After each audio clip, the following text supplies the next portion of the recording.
Говорени се следниве проекти во здравството, на завршување на клиничката болница во Штип,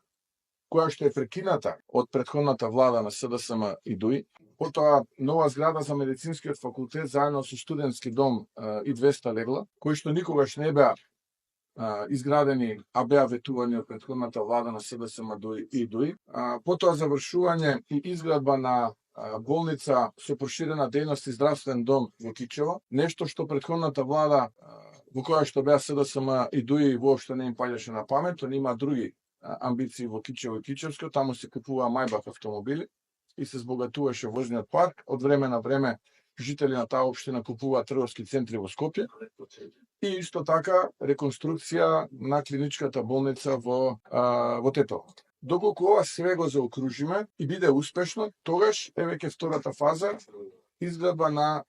клиничкиот центар во Скопје, кој што ќе биде замена за актуелниот клинички центар, а во меѓувреме актуелниот клинички центар ќе се реновира и реконструира во рамките на можностите на фондот и министерството.